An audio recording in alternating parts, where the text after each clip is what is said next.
This news is brought to you by saint Joseph's hospital, Karuvanchal. Cherupuzha പഞ്ചായത്തിൽ യു.ഡി.എഫിന് വർഗീയ പരാമർശം നടത്തി വോട്ട് തേടേണ്ട ആവശ്യമില്ലെന്ന് യു.ഡി.എഫ് നേതാക്കൾ വാർത്താസമ്മേളനത്തിൽ അറിയിച്ചു. യു.ഡി.എഫ് നേതാക്കളായ മഹേഷ് കുന്നുമൽ, ആലയിൽ ബാലകൃഷ്ണൻ, എ.ജി. മുത്തലിബ്, ജോസഫ് മുള്ളൻമട, മനോജ് വടക്കേൽ, എ. സഫീർ എന്നിവർ വാർത്താസമ്മേളനത്തിൽ പങ്കെടുത്തു. അഞ്ചാം വാർഡിനകത്ത് കഴിഞ്ഞ തവണ മുസ്ലിം ലീഗിന്റെ സ്ഥാനാർത്ഥി ഉൾക്കൊള്ളുന്നതുമായി ബന്ധപ്പെട്ട് കോൺഗ്രസിന്റെ വാർഡ് കമ്മിറ്റിക്കുണ്ടായ വിഷയത്തിന്റെ അടിസ്ഥാനപ്പെടുത്തി അവിടെ ഒരു മുൻ കോൺഗ്രസ് നേതാവ് റിബലായി മത്സരിച്ചതിന്റെ അടിസ്ഥാനത്തിലാണ് കഴിഞ്ഞ തവണ മുസ്ലിം ലീഗിന്റെ ഐക്യജനാധിപത്യ മുന്നണിയുടെ സ്ഥാനാർത്ഥി പരാജയപ്പെടാനിടയുണ്ടായത്.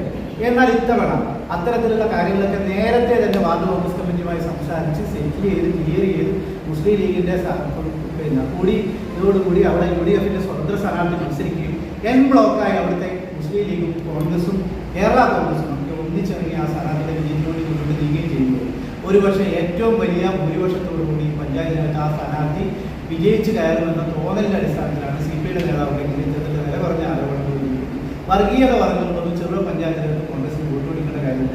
ഏറ്റവും പുതിയ ഈ പഞ്ചായത്തിന്റെ വികസന പ്രവർത്തനങ്ങളുമായി ബന്ധപ്പെട്ട് ഇത് പറയുമ്പോൾ ഏറ്റവും പുതിയ വിവരങ്ങൾ ഞങ്ങളൊരു പാർട്ടിയുടെ നേതാവ് എടുത്ത വിവരാവകാശ നിയമപ്രകാരം കഴിഞ്ഞ 2023-24 കാലയളവിൽ സ്പിൽ ഓവറായ എമൗണ്ട് പറയുന്നത് 4,13,78,215 രൂപയാണ്. എന്തുകൊണ്ട് സ്പിൽ ഓവറായി എന്ന ചോദ്യത്തിന് വിവരാവകാശ നിയമപ്രകാരം തിരിച്ചു തന്ന മറുപടി എന്താണെന്ന് വെച്ച് കഴിഞ്ഞാൽ കൃത്യസമയത്ത് പദ്ധതികൾ പൂർത്തീകരിച്ച് അതിൻ്റെ ബില്ലുകൾ ട്രഷറിയിൽ കൊടുത്തില്ല എന്നുള്ളതാണ്. അപ്പോൾ ഒരു പദ്ധതിക്ക് നൽകിയ പണം പോലും പൂർണ്ണമായും ആ പഞ്ചായത്തിനകത്ത് വികസന പ്രവർത്തനങ്ങളായി വിനിയോഗിച്ച് അതിന് ബില്ല് നൽകാൻ പോലും കപ്പാസിറ്റി ഇല്ലാത്ത കഴിവില്ലാത്ത ഒരു നേതൃത്വമായിരുന്നു കഴിഞ്ഞ 5 കൊല്ലം ഈ പഞ്ചായത്ത് ഭരിച്ചെന്നുള്ളത്. ഇത് ഞങ്ങളൊരു ആരോപണമായി പറയുന്നതല്ല.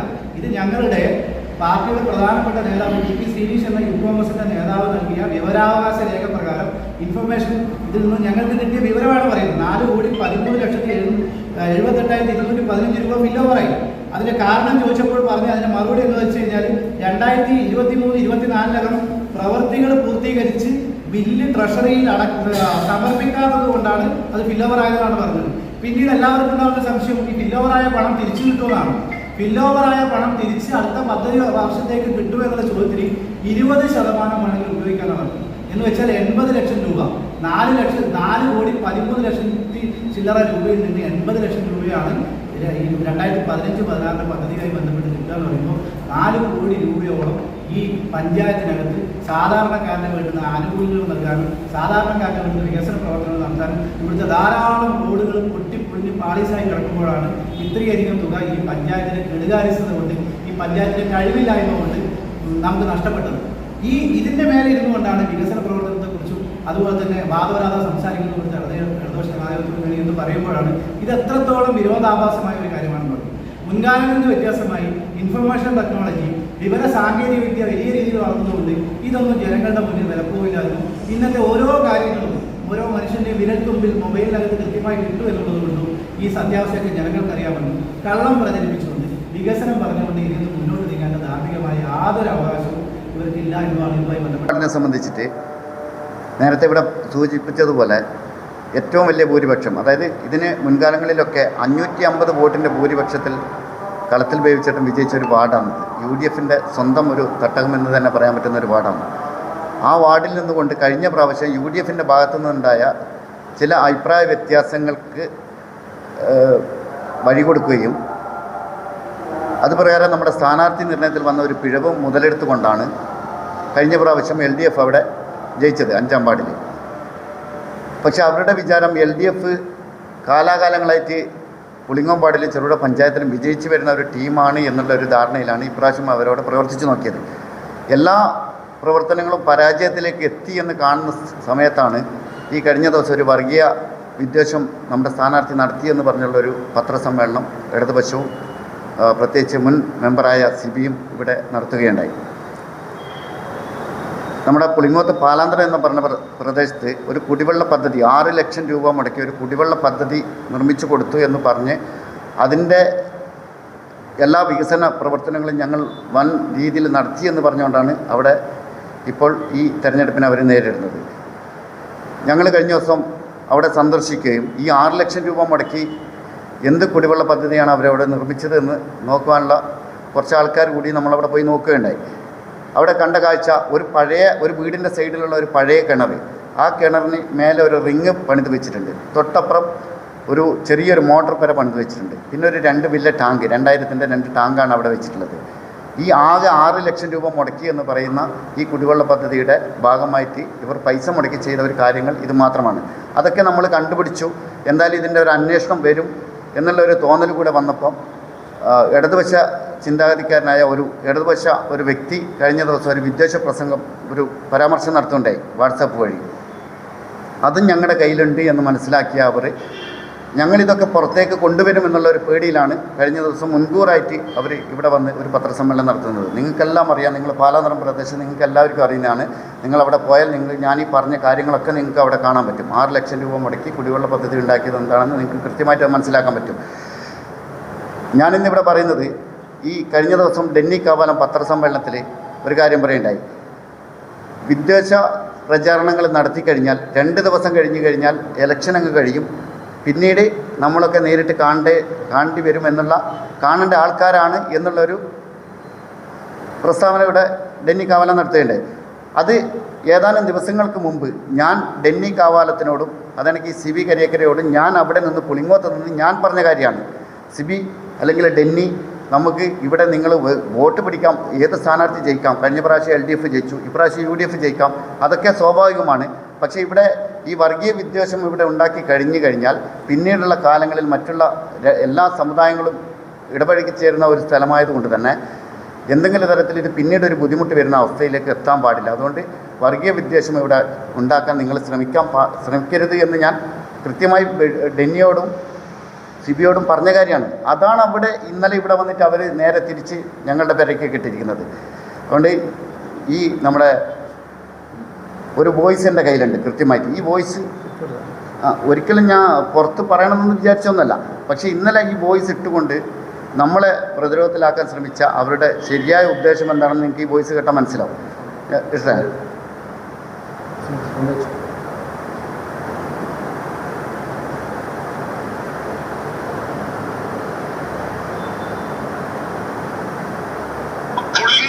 പുളിങ്ങോം എന്ന ഒരു സ്ഥലത്ത്, പുളിങ്ങോത്തിന്റെ ഒരു പ്രത്യേകത നമുക്കറിയാം. പുളിങ്ങോം എന്ന സ്ഥലത്ത് അവിടെ കോൺഗ്രസേ ഉള്ളൂ, വേറൊന്നുമില്ല. അവിടെ ആകെ CPM ആടെ ഇടതുപക്ഷത്തിന് വോട്ട് ഒരു 10-100 വോട്ടേ അവിടെ ഉള്ളൂ, വേറൊന്നുമില്ല. അതില് നമ്മള് അന്ധമായിട്ട് രാഷ്ട്രീയം പറയുന്ന ആളല്ല ഞാൻ.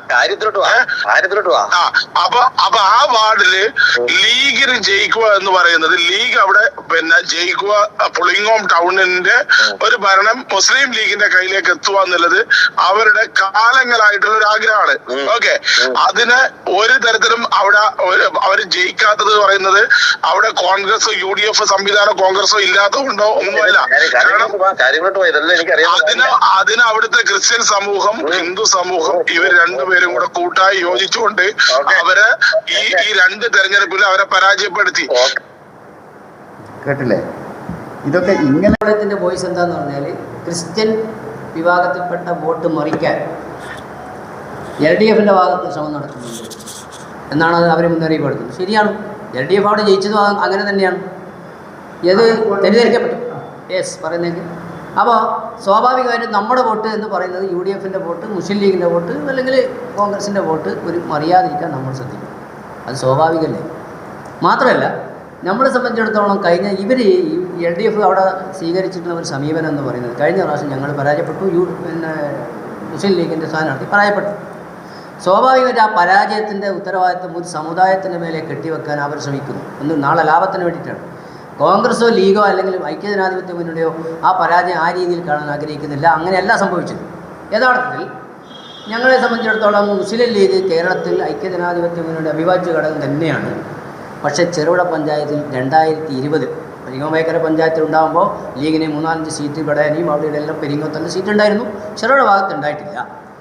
ചെറുപുഴ പഞ്ചായത്ത് രൂപീകരിച്ച 2000 മുതൽ ഈ കഴിഞ്ഞ 2015 വരെയുള്ള തെരഞ്ഞെടുപ്പിൽ മുസ്ലിം ലീഗ് നമ്മുടെ മുന്നണിയിൽ ഉണ്ടെങ്കിൽ പോലും അവർക്ക് സീറ്റ് നൽകിയിരുന്നില്ല. അതാണ് വസ്തുത.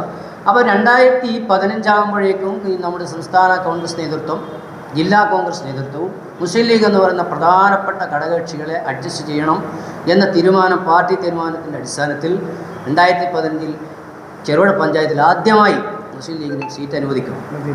അത് അനുവദിക്കുമ്പോൾ 20 അനുവദിക്കുമ്പോൾ മുസ്ലിം ലീഗിന് പൊതുവെ സ്വാധീനമുള്ളൊരു പ്രദേശം എന്നുള്ള നിലയിൽ നമ്മുടെ പുളിങ്ങോത്താണ് കൊടുത്തത്. പക്ഷേ ആ കൊടുത്ത തീരുമാനം യഥാവിധി വേണ്ടത്ര താഴേക്കടയിൽ കോൺഗ്രസ് പ്രവർത്തകരുടെ ഇടയിൽ അവരെ സമ്മതിപ്പിക്കുന്നതിൽ നമ്മൾ നേതൃത്വം പരാജയപ്പെട്ടു. അതാണ് അതിൻ്റെ യഥാർത്ഥ വസ്തുത. അതിൻ്റെ അടിസ്ഥാനത്തിൽ അവിടുത്തെ പ്രാദേശിക നേതൃത്വം, വാർഡ് കോൺഗ്രസ് കമ്മിറ്റിയും അതുപോലെ തന്നെ ഒരു ഉന്നതനായ കോൺഗ്രസ് നേതാവും കഴിഞ്ഞ തെരഞ്ഞെടുപ്പ് റിബലായി വന്നു. വേറൊരു UDF അനുഭാവി, കോൺഗ്രസ്സുകാരനെന്ന് പൂർണ്ണമായും ഞാൻ പറയുന്നില്ല, ലീഗുകാരനെന്നും പറയുന്നില്ല, എന്നാൽ അയാൾ ഒരു UDFൻ്റെ അനുയായിയായ ഒരാളും കൂടെ നോമിനേഷൻ കൊടുത്തു. അങ്ങനെയാണ് അവിടെ പരാജയപ്പെട്ടത്. അല്ലാതെ ഏതെങ്കിലും ഒരു സമുദായം വ്യാപകമായി ഈ സ്ഥാനാർത്ഥിക്കെതിരെ നീങ്ങിയതിൻ്റെ അടിസ്ഥാനത്തിലല്ല പരാജയപ്പെട്ടത്. സംഘടനാപരമായ വീഴ്ചയാണ് എന്ന് UDFൻ്റെ ഭാഗത്ത് വന്നാണ്. അല്ലാണ്ട് ഏതെങ്കിലും സമുദായത്തിൻ്റെ മേലെ അത് കെട്ടിവെക്കാൻ ഞങ്ങൾ ആഗ്രഹിക്കുന്നില്ല, അങ്ങനെ ചെയ്തിട്ടില്ല. മറിച്ച് LDF അത് ആഗ്രഹിക്കുന്നു. അതാണ് അവർ വീണ്ടും വീണ്ടും ആവർത്തിക്കാൻ വേണ്ടി ഇന്നലെ ഈ ആരോപണം ഉന്നയിച്ചത്. യഥാർത്ഥത്തിൽ ജമീല കോളത്ത് പറഞ്ഞത് വളരെ വ്യക്തമാണത്. ഈ ക്രിസ്ത്യൻ വോട്ട് മറിക്കാൻ, ഏത് രൂപത്തിൽ വർഗീയത പറഞ്ഞു മറിക്കാൻ അവർ ശ്രമിക്കുന്നുണ്ട്, യാഥാർത്ഥ്യമാണ്. പകരം അവർ ശ്രമിക്കുമ്പോൾ അവരുടെ വോട്ട് തിരിച്ചു കൊണ്ടുവരാൻ ഞാൻ ശ്രമിക്കും എന്ന് ജമീല പറയുന്നുണ്ട്. പുറത്തുള്ള ക്രിസ്ത്യൻ വോട്ടും മുസ്ലിം വോട്ടും ഒരേ അളവിലാണ് അവർ പറയുന്നത്. അല്ലെങ്കിൽ നമ്മളെ വോട്ട് നിങ്ങളെ വോട്ട് എന്നില്ല. നമ്മളെ വോട്ട് എന്ന് ഉദ്ദേശിക്കുന്നത് നമ്മളെ മുന്നണീൻ്റെ വോട്ടാണ്. സ്വാഭാവികമായിട്ട് നമ്മളെ മുന്നണീൻ്റെ വോട്ടാണ്. ഒരുപക്ഷെ ലീഗിൻ്റെ വോട്ടാവാം, അതൊക്കെ സ്വാഭാവികം. അപ്പോൾ അതല്ലാതെ യാതൊരു പരാമർശം അതിൽ കേസ് കൊടുത്തിട്ട് നമ്മൾ കേസ് നേരിടും. പക്ഷെ അതൊന്നും ഈ കേസ് കൊടുക്കാൻ വേണ്ടിയിട്ടല്ല.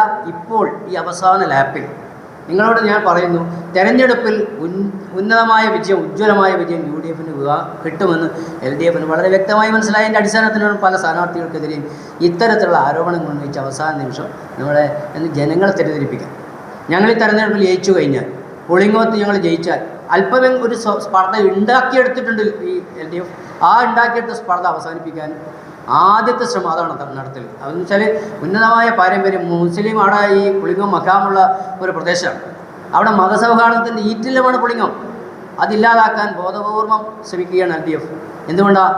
അവർക്ക് വേറെ മാർഗങ്ങളില്ല, വേറൊരു വഴിയും അവിടെ ജയിക്കാൻ. കാരണം 10 വോട്ട് എണ്ണിയെടുക്കാനില്ലാത്ത പുളിങ്ങം 5-ാം വാർഡിലാണ് ഞങ്ങൾ ഈ പറയുന്ന മഹാഭൂരിപക്ഷമുള്ള അവിടെ അവർ ഭിന്നിപ്പുണ്ടാക്കി. അത് ഞങ്ങളതും കൂടെ തയ്യാറാണ്, അതവർ മുതലെടുത്തു. അതിൽ രാഷ്ട്രീയ വിജയം LDFന് നേടാൻ കഴിഞ്ഞിട്ടുണ്ടെന്നുള്ള യാഥാർത്ഥ്യമാണ്. നാളെ നമ്മൾ പോളിംഗ് ബൂത്തിലേക്ക് പോയി കഴിയുമ്പോൾ ഈ മലബാർ മേഖലയിൽ വലിയ മാറ്റങ്ങളുണ്ടാകുമ്പോൾ, പ്രത്യേകിച്ച് ചെറുപുഴ പഞ്ചായത്തിൽ കഴിഞ്ഞ പ്രാവശ്യം നഷ്ടപ്പെട്ട ചെറുപുഴ പഞ്ചായത്തിൻ്റെ ഭരണം ഇപ്രാവശ്യം UDFൻ്റെ കൈകളിൽ എത്തുമെന്നാണ് ഞങ്ങളെല്ലാ വാർഡുകളിലും പ്രദേശങ്ങളിലും പോയപ്പോൾ ജനങ്ങൾക്ക് വലിയ ആവേശമുണ്ട്.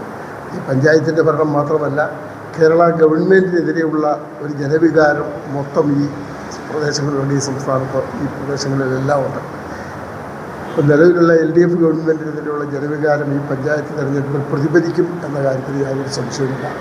ആ അർത്ഥത്തിൽ ഞങ്ങൾ ഈ പഞ്ചായത്തിൻ്റെ തെരഞ്ഞെടുപ്പിൽ സീറ്റ് ചോദ്യം ചർച്ചകളൊക്കെ നടക്കുമ്പോൾ ഇപ്പോൾ ഒരാക്ഷേപം എന്ന് ചില ആൾക്കാർ പറയാറുണ്ട്, ഞങ്ങൾക്കിവിടെ പഞ്ചായത്ത് വാർഡിൽ സീറ്റില്ല എന്നുള്ളത്. ഞങ്ങളുടെ പാർട്ടി കൂടിയപ്പോൾ ഞങ്ങൾക്ക് മത്സരിക്കാൻ കഴിഞ്ഞ പ്രാവശ്യം ഉണ്ടായിരുന്നത് കരിയക്കര വാർഡ് ആണ്, 7-ാം വാർഡാണ് ഞങ്ങൾക്ക് മത്സരിക്കാൻ തോന്നുന്നത്. ഇപ്രാവശ്യം ഞങ്ങളത് മത്സരിക്കുന്നതിനെക്കുറിച്ച് ആലോചിച്ചപ്പം ഈ പഞ്ചായത്തിൽ ഈ തെരഞ്ഞെടുപ്പിൽ UDF വീണ്ടും അധികാരത്തിൽ വരണം.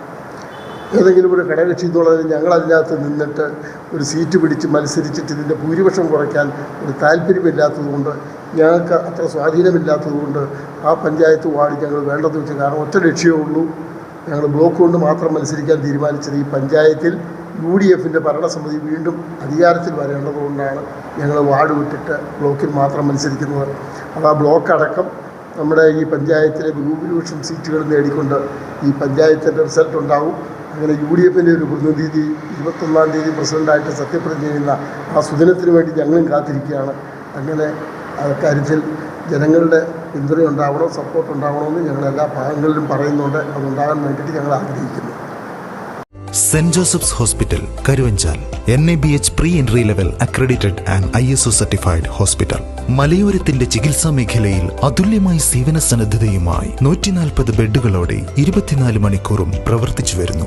Emergency department, CT scan, ultrasound scanning, laparoscopy അടക്കം എല്ലാ സർജറികൾക്കും സജ്ജമായ operation theatre, ICU, labour room, NICU, PICU, laboratory, microbiology, physiotherapy, dialysis, dental care, blood storage, deluxe rooms, ambulance service തുടങ്ങി എല്ലാവിധ സൗകര്യങ്ങളുമായി saint Joseph's hospital Karuvanchal. Phone 9400 062 912.